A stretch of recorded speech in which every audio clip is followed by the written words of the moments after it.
तो बेटा what's the meaning of inward looking trade strategy or import substitution strategy? According to this policy, in this policy, the reliance on import substitution and provide protection to the domestic industry. Domestic industries को production provide करने की कोशिश की जाती है। ज्यादा से ज्यादा जो गुड्स हम इंपोर्ट करते हैं उन गुड्स को अपनी डोमेस्टिक टेरिटरी के अंदर प्रोड्यूस करने की के लिए एफर्ट्स किए जाते हैं। नेक्स्ट जो चीज है बेटा, import substitution implies domestic production of those goods which the economy has imported from rest of the world. rest of the world से हम जो goods import करते थे उसको डोमेस्टिक इंडस्ट्री के अंदर प्रोड्यूस करने के लिए इस पॉलिसी के अंदर मीनिंग ज्यादा प्रेशराइज किया जाता है। फॉरेन एक्सचेंज जो है इस पॉलिसी के थ्रू हम इनवर्ड लुकिंग ट्रेड स्ट्रेटजी के थ्रू या इंपोर्ट सब्स्टिट्यूशन स्ट्रेटजी के थ्रू बेटा हम हमारे फॉरेन एक्सचेंज के रिजर्व को यूटिलाइज करते हैं, बेटर वे से यूटिलाइज करते हैं, ना कि हम ज्यादा फॉरेन एक्सचेंज के रिजर्व को जनरेट करने की कोशिश करते हैं। बेटा फॉरेन एक्सचेंज का रिजर्व जो जनरेट होगा वो होगा with the help of export, और इस पॉलिसी में हमने एक्सपोर्ट प्रमोशन के ऊपर प्रेशराइज नहीं किया, हमने केवल और केवल इंपोर्ट सब्स्टिट्यूशन के ऊपर प्रेशराइज किया। मीनिंग बेटा अगर हम इंपोर्ट करेंगे तो हमें फॉरेन एक्सचेंज को यूटिलाइज करना पड़ेगा, foreign exchange meaning foreign currency को हमें ज्यादा जो है यूज करना पड़ेगा। तो इस पॉलिसी के अंदर हमने जो है फॉरेन एक्सचेंज को यूटिलाइजेशन के ऊपर ध्यान दिया, ना कि फॉरेन एक्सचेंज के जनरेशन के ऊपर। ठीक है, तो यहाँ पे ध्यान रखना है बेटा, foreign exchange was to be utilised for the developmental imports. मतलब बेटा हमने केवल और केवल डेवलपमेंटल इंपोर्ट को ही कैरी ऑन किया, मतलब जो इंपोर्ट हमारी इकोनॉमी के लिए बहुत जरूरी थे, like such plant and machinery which is essential for growth and the development and which is not produced in the domestic economy. जो हमारी इकोनॉमी के अंदर प्रोड्यूस नहीं हो सकते थे बट डेवलपमेंट के लिए बहुत ही जरूरी थे, हमने ऐसी गुड्स को इंपोर्ट करने के ऊपर जोर दिया। अदरवाइज हमने ऐसी बहुत सारी गुड्स जो हम अपने देश के अंदर प्रोड्यूस कर सकते थे और हम उनको बाहर से इंपोर्ट करते थे, उनका सब्स्टिट्यूट हमने अपने देश के अंदर प्रोड्यूस करना स्टार्ट कर दिया। By adopting this strategy government prefer to economy the use of foreign exchange rather than the maximise the generation of foreign exchange. ये हम देख चुके थे बेटा, इस पॉलिसी के अंदर जो है गवर्नमेंट किस चीज को प्रेफर करती है कि how we use our foreign exchange या फॉरेन करेंसी, ठीक है, rather than the maximise the generation of foreign exchange. इसके अंदर also government want to protect the domestic industry from the international competition. जो इन डोमेस्टिक इंडस्ट्रीज को protect करना international competition से इस पॉलिसी का मेन ऑब्जेक्टिव था।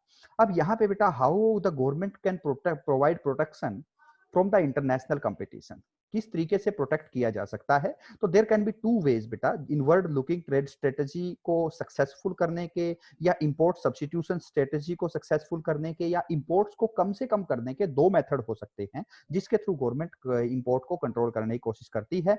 First one is tariff and another one is quota. ठीक है, तो टैरिफ जो होता है बेटा, tariff is a duty on the imported commodities. जो कमोडिटी हम बाहर से इंपोर्ट करते हैं उनके ऊपर टैक्स लगा देना, that is the tariff policy.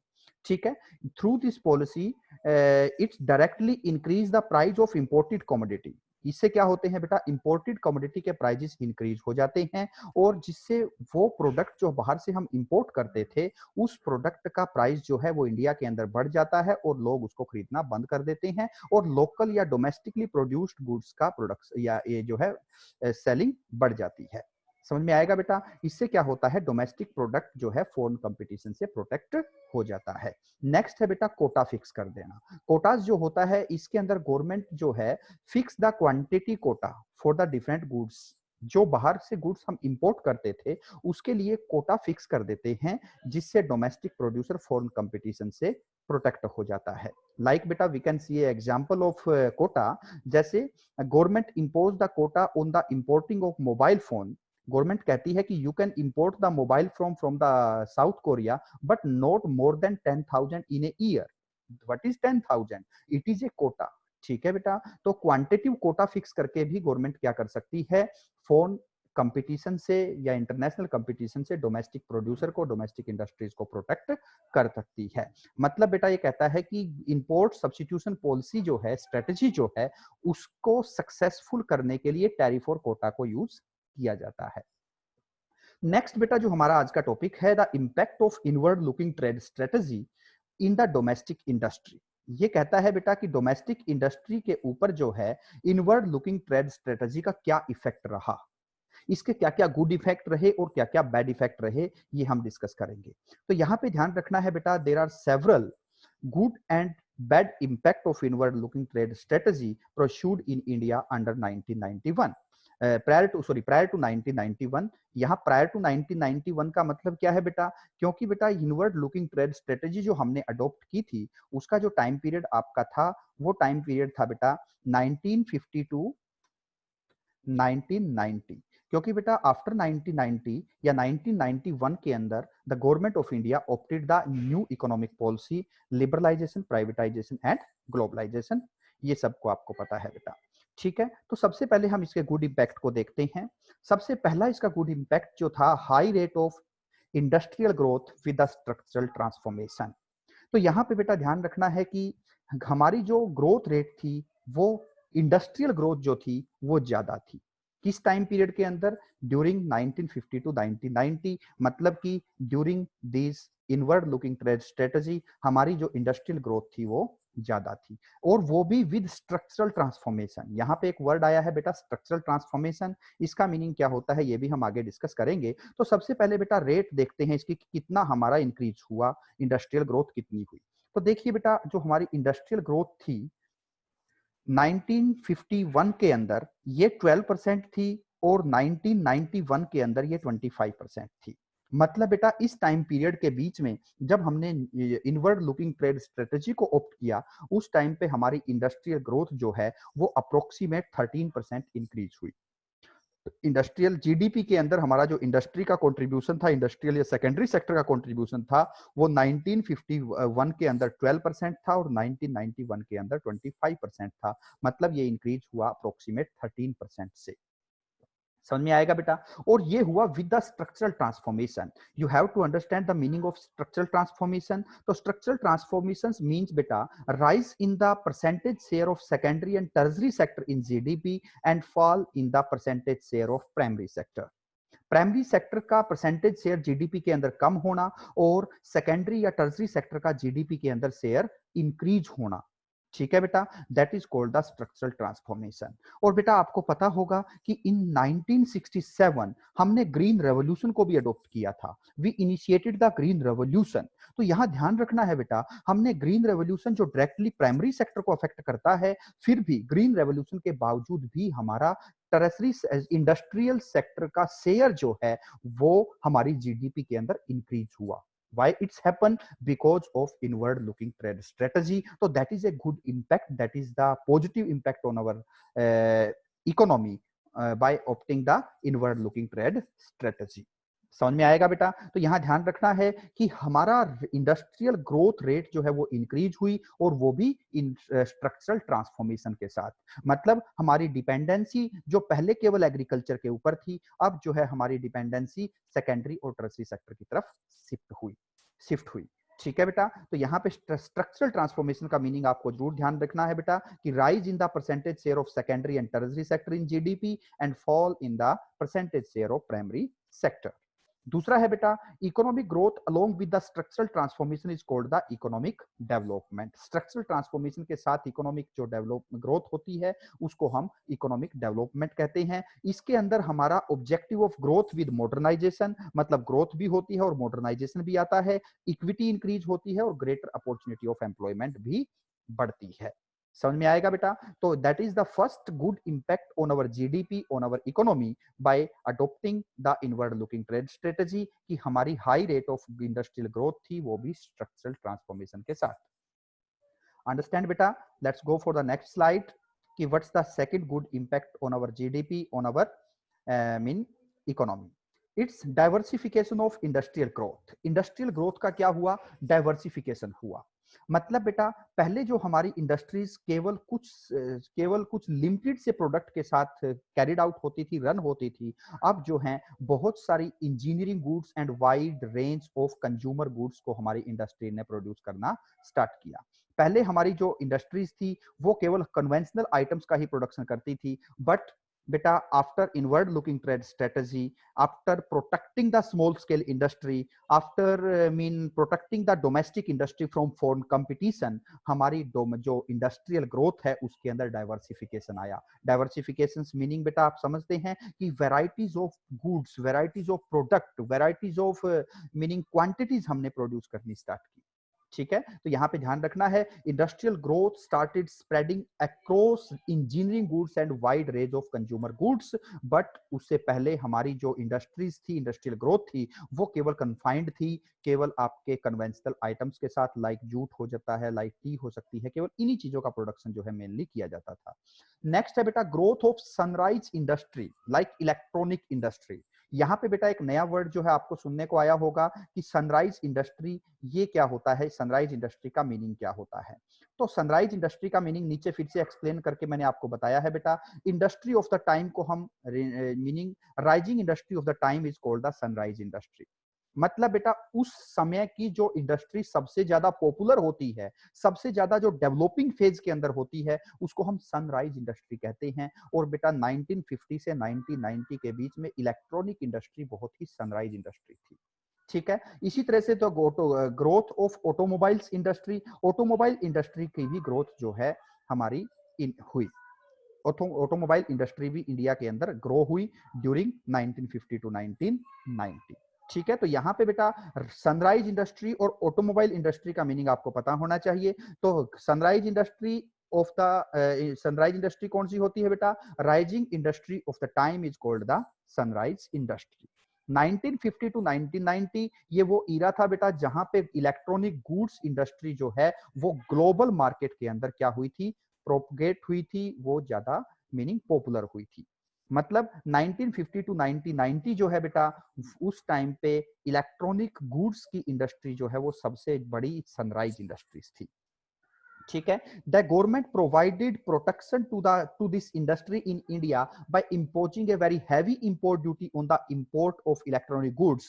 मतलब बेटा कि हम इलेक्ट्रॉनिक गुड्स को बाहर से इंपोर्ट ना करें, instead of we start producing that electronic goods inside the India. इसलिए बेटा बाहर से इंपोर्ट होने वाली इलेक्ट्रॉनिक गुड्स के ऊपर गवर्नमेंट ने बहुत ही हैवी इंपोर्ट ड्यूटी लगाई थी, नियरली 400%, 400% जो है उसके ऊपर क्या लगा दिया था, इंपोर्ट ड्यूटी लगा दी थी। इसका मीनिंग ये है बेटा कि अगर 100 रुपीज की कोई इलेक्ट्रॉनिक गुड्स बाहर से इंपोर्ट होती थी तो गवर्नमेंट उसके ऊपर 400 जो है टैक्स लगा देती थी, जिससे वो इंडियन मार्केट के अंदर 500 की हो जाती थी, जो बहुत हाई प्राइस की हो जाती थी। और हम जो है बाहर की गुड्स को परचेज करना बंद और अपने देश की गुड्स को जो है यूज करना या परचेज करना हमने स्टार्ट कर दिया था।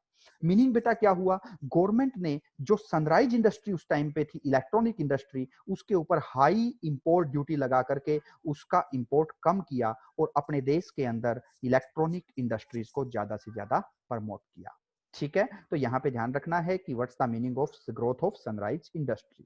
नेक्स्ट है बेटा what's the meaning of automobiles industry. बेटा all the manufacturing, all the design making, all the developmental program, all the marketing और all the selling of motor vehicles, they all are included in the automobiles industry. Automobiles industry होती है जो गाड़ियों की industry होती है बेटा, चाहे गाड़ियों को डिजाइन करना हो, चाहे गाड़ियों के डिजाइन को डेवलप करना हो, चाहे उनको मैन्युफैक्चर करना हो, चाहे उनकी मार्केटिंग से रिलेटेड हो, चाहे सेलिंग से हो। मतलब मोटर व्हीकल्स, कार की जो इंडस्ट्रीज हैं, that is called the automobiles industry. और 1950 टू 1990 के बीच में बेटा ऑटोमोबाइल्स इंडस्ट्री भी इंडिया के अंदर बहुत ज्यादा पॉपुलर हुई थी। समझ में आएगा बेटा, तो यहाँ पे ध्यान रखना है कि ऑटोमोबाइल्स इंडस्ट्री का भी ग्रोथ हुआ। तो हम कह सकते हैं कि जो ग्रोथ हमारी केवल कुछ इंडस्ट्री के साथ कंफाइंड थी, मतलब हमारे देश के अंदर जो कुछ इंडस्ट्रीज पॉपुलर थी, इनवर्ड लुकिंग ट्रेड स्ट्रेटजी के बाद इंडस्ट्रीज का डाइवर्सिफिकेशन हुआ, वेराइटीज ऑफ इंडस्ट्रीज जो है वो इंडिया के अंदर स्टार्ट हुई। अंडरस्टैंड बेटा? हाँ, let's go for the next slide. Next है बेटा द अपॉर्चुनिटी ऑफ इन्वेस्टमेंट। बेटा स्मॉल स्केल इंडस्ट्री को प्रोटेक्शन प्रोवाइड करने के बाद न्यू अपॉर्चुनिटी ऑफ इन्वेस्टमेंट जो है इंडिया के अंदर इंक्रीज हुई। मीनिंग बेटा उन्होंने भी इन्वेस्ट करना स्टार्ट किया जिसके पास ज्यादा कैपिटल नहीं थी, क्योंकि हम पढ़ के आए थे बेटा कि जो हमारा स्मॉल स्केल इंडस्ट्रीज होती है वो इक्विटी ओरिएंटेड होती है, क्योंकि उनके अंदर ह्यूज इन्वेस्टमेंट रिक्वायर्ड नहीं होती। ठीक है, तो इसलिए बेटा ध्यान रखना है कि with the help of when the government provide the protection to small scale industry, इससे न्यू अपॉर्चुनिटी ऑफ इन्वेस्टमेंट जो है वो इंक्रीज हुई। अपॉर्चुनिटी ऑफ इन्वेस्टमेंट ज्यादा से ज्यादा मीनिंग स्मॉल इन्वेस्टर जो होते थे उन्होंने भी इन्वेस्ट करना स्टार्ट किया। यहाँ पे बेटा अब जो नेक्स्ट जो चीज है that is the utilisation of latent resources. Latent resources का भी यूटिलाइज किया गया। बेटा लेटेंट रिसोर्सेज का मतलब होता है पोटेंशियल रिसोर्सेज, वो पोटेंशियल रिसोर्सेज जो बेटा इडल पड़े हुए हैं जिसका यूज नहीं किया जा रहा, that is called the latent resources. ठीक है, तो ये कहता है कि जब अपॉर्चुनिटी ऑफ इन्वेस्टमेंट मिली, जब हमने स्मॉल स्केल इंडस्ट्री को प्रोटेक्ट किया, तो क्या हुआ, इन्वेस्टमेंट की नई अपॉर्चुनिटी निकल के आई और जो रिसोर्सेज हमारे इडल पड़े हुए थे, बेकार पड़े हुए थे, उनको भी यूटिलाइज करना स्टार्ट कर दिया। Investment opportunity create new opportunity for self employment. मतलब क्या हुआ, लोगों ने इन्वेस्टमेंट करके अपना खुद का काम करना स्टार्ट किया, जिससे सेल्फ एम्प्लॉयमेंट इंक्रीज हुआ, जिससे ग्रोथ विद इक्विटी बढ़ गया। मतलब ग्रोथ भी हुआ और इक्विटी के साथ हुआ। यहाँ पे बेटा एक जो नई चीज है that is the latent resources, इसके बारे में नीचे बताया गया है। What's the meaning of latent resources and how we can use the latent resources. तो सबसे पहले बेटा latent resources is the meaning of latent resources is potential resources, जो पोटेंशियल है। नेक्स्ट है these are hidden resources and therefore idle. ये hidden resources होते हैं, मतलब ये रिसोर्सेज इकोनॉमी के अंदर होते हैं लेकिन उनका यूटिलाइजेशन नहीं किया जा रहा होता। ठीक है, तो ये हिडन होते हैं, इसलिए ये बेकार पड़े होते हैं, इनका यूज नहीं किया जाता। These are hidden because they fail to find their productive use. ये इसलिए हिडन है क्योंकि इनका प्रोडक्टिव यूज नहीं किया गया। In the absence of protection to small scale industry, the latent resources would have remained unutilized. अगर small scale industry को protect ना किया जाता तो ये resources बेटा hidden ही रह जाते, unutilized ही रह जाते। लेकिन because government provide the protection to the small scale industry, इसलिए बेटा क्या हुआ, स्मॉल स्केल इंडस्ट्रीज, देखिए बेटा स्मॉल स्केल इंडस्ट्री जितनी ज्यादा प्रमोट होगी, लोग उतने ज्यादा से ज्यादा इन्वेस्टमेंट करेंगे, लोग उतने ज्यादा से ज्यादा अपना काम स्टार्ट करने की कोशिश करेंगे। और बेटा अगर लोग ज्यादा से ज्यादा अपना खुद का काम स्टार्ट करेंगे, खुद प्रोडक्शन करने की कोशिश करेंगे, तो वो रिसोर्सेज को ढूंढेंगे, जो हिडन रिसोर्सेज है उनको यूटिलाइज करने की कोशिश करेंगे। ठीक है बेटा, तो बेटा with provide protection to the small scale industry, जो आपके हिडन रिसोर्सेज थे, जो इडल पड़े हुए थे, जिसका यूटिलाइजेशन नहीं किया जा रहा था, उनका यूटिलाइजेशन होना स्टार्ट हुआ, जिससे बेटा अपॉर्चुनिटी ऑफ इन्वेस्टमेंट इंक्रीज हुई।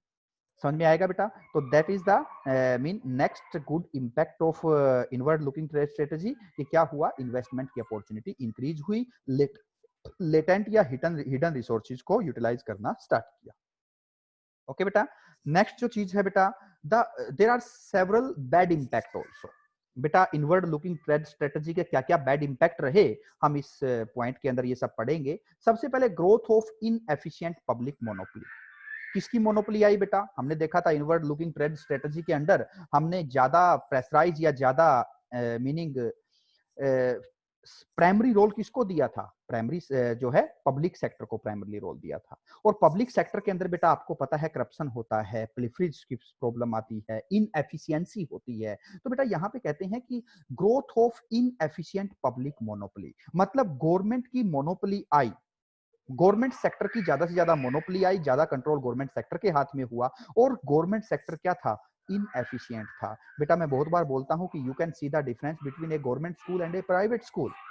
यहाँ पे एक पब्लिक स्कूल और प्राइवेट स्कूल का आप डिफरेंस देख सकते हैं कि पब्लिक स्कूल के अंदर बिल्कुल भी एफिशिएंसी नहीं है, लेकिन जो आपका गवर्नमेंट स्कूल है वो लेस रिसोर्सेज के साथ ज्यादा प्रोडक्टिव रिजल्ट देता है। तो यहाँ पे भी बेटा ऐसा ही हुआ कि the growth of inefficient public monopoly arise हुई। यहाँ पे एक एग्जाम्पल देख सकते हैं बेटा कि telecommunication was the government monopoly till 1990। 1990 तक टेलीकम्युनिकेशन के ऊपर गवर्नमेंट की मोनोपोली थी, बीएसएनएल ही चलता था और कोई भी जो है प्राइवेट ऑपरेटर नहीं था। लेकिन फिर भी we had to wait for years and years just for telephone connection. एक कनेक्शन के लिए हमें कई साल लग जाते थे एक टेलीफोन कनेक्शन लेने के लिए, but now we can get it with just a miss call, with just a SMS. हम एक एसएमएस कर देते हैं और घर पे आके हमारे मोबाइल फोन एस्टेब्लिश करके चला जाता है। मीनिंग क्या है बेटा, जब तक गवर्नमेंट की मोनोपोली थी तब तक ये सेक्टर इनएफिशिएंट था, जहां पे ये सेक्टर लॉस के अंदर चल रहा था, इस सेक्टर के अंदर प्रोडक्टिविटी ज्यादा नहीं थी। लेकिन बेटा after the starting meaning after the implementation of privatisation क्या हुआ बेटा, इस सेक्टर के अंदर क्या एफिशिएंसी आनी स्टार्ट हुई। समझ में आएगा बेटा, that is the point, the growth of inefficient public monopoly. Public मतलब गवर्नमेंट की मोनोपोली आई, बट गवर्नमेंट सेक्टर इनएफिशिएंट था। नेक्स्ट है बेटा, the lack of competition implied the lack of modernisation. बेटा क्योंकि कंपटीशन को हैंडल किया गया, कंपटीशन को इंकरेज नहीं किया गया, कंपटीशन नहीं बढ़ाया गया, जिसके कारण मॉडर्नाइजेशन भी नहीं आया। This policy of protection failed to prompt the domestic producer to upgrade और मॉडर्नाइज देयर प्रोडक्ट। मतलब जो डोमेस्टिक प्रोड्यूसर थे वो अपने एग्जिस्टिंग प्रोडक्ट के साथ ही कैरिड ऑन रहे, उन्होंने जो है लेटेस्ट प्रोडक्ट को या प्रोडक्ट को अपग्रेड नहीं किया। यहां पे एक एग्जांपल देख सकते हैं बेटा, earlier only Fiat and Ambassador car were there but now we can see several varieties of car on the road. समझ में आया बेटा, जब तक ऑटोमोबाइल सेक्टर जो है वो पब्लिक सेक्टर के हाथ में था, या जब तक प्राइवेटाइजेशन नहीं आया था, तब तक केवल एक दो टाइप्स की कार ही इकोनॉमी के अंदर रोड के ऊपर दिखती थी। लेकिन आज जो है varieties of car we can see on the road. समझ में आएगा बेटा, तो that is also a bad impact, या ये जो है that is also a limitation of inward looking trade strategy, कि कंपटीशन इंक्रीज नहीं हुआ, और कंपटीशन इंक्रीज ना होने के कारण मॉडर्नाइजेशन भी नहीं आ पाया। Discriminate spread of public sector enterprises. Public sector enterprises increase हुआ, लेकिन उसके कारण क्या हुआ बेटा, प्राइवेट सेक्टर जो है बिल्कुल भी इंक्रीज नहीं हो पाया, बिल्कुल भी डेवलप नहीं हो पाया। Increasing the importance of public sector enterprises started swelling up the opportunity of investment for the private entrepreneurs. मतलब बेटा हमने क्या किया, पब्लिक सेक्टर को इंक्रीज कर दिया, जिसके कारण बेटा जो प्राइवेट सेक्टर को इन्वेस्टमेंट की अपॉर्चुनिटी मिलनी चाहिए थी वो नहीं मिली। ठीक है, देखिए बेटा वो तो सही था, जिसकी जो कमांडिंग हाइट इंडस्ट्री थी, जो इंडस्ट्री ऑफ स्ट्रेटेजिक सिग्निफिकेंस थी, उनको गवर्नमेंट रन करे, ये तो सही था। लेकिन नेक्स्ट पॉइंट मैंने आपको बताया है, public enterprise appreciate for commanding height of the economy, but it's not logical when public sector start producing bread and shoes. मतलब जब कंज्यूमर गुड्स भी पब्लिक सेक्टर प्रोड्यूस करने लगा तो इट्स नॉट लॉजिकल। ये इसलिए बेटा दैट इज ऑल्सो, फिर प्राइवेट सेक्टर कहां जाएगा, प्राइवेट एंटरप्रेन्योर्स कहां इन्वेस्टमेंट करेगा, जब छोटी से छोटी हर एक चीज पब्लिक सेक्टर बनाने लगेगा। तो दैट्स व्हाई बेटा it's the indiscriminate spread of public sector enterprises. मतलब कि पब्लिक सेक्टर एंटरप्राइजेस का स्प्रेड हुआ और उसके कारण प्राइवेट सेक्टर के साथ डिस्क्रिमिनेशन हुआ। मतलब जो अपॉर्चुनिटी प्राइवेट एंटरप्रेन्योर्स को मिलनी चाहिए थी वो भी पब्लिक सेक्टर ने प्रोड्यूस करनी स्टार्ट कर दी। समझ में आएगा बेटा, तो that is also a limitation of inward looking trade strategy. और लास्ट देखिए बेटा कि इकोनॉमिक अनवाइबल स्टेट एंटरप्राइजेस ए पॉलिटिकल कंपल्सन। मतलब बेटा इकोनॉमिकली अनवाइबल्स मतलब वो एंटरप्राइजेस, वो कंपनी जो कंटिन्यूसली लॉस में चल रही थी, पब्लिक या गवर्नमेंट की वो कंपनीज जो कंटिन्यूसली लॉस में चल रही थी, उनको फिर भी कैरिड ऑन फिर भी उनको चला के रखना पड़ा, फिर भी उनका प्रोडक्शन कैरिड ऑन किया गया जबकि वो लॉस में जा रही थी। Why? Because of political compulsion.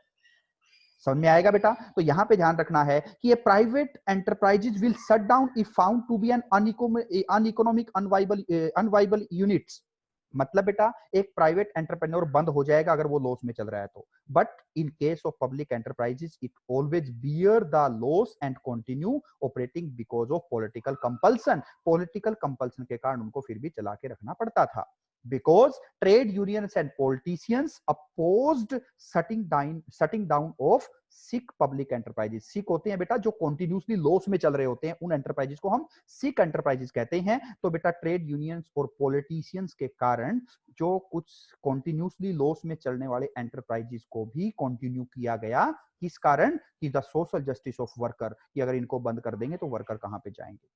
मतलब इकोनॉमी लॉस में जाती रहे, बजट के ऊपर लॉस जो है डेफिसिट आता रहे, लेकिन उनको बंद नहीं किया जाता था। तो that is also the bad impact of inward looking trade strategy.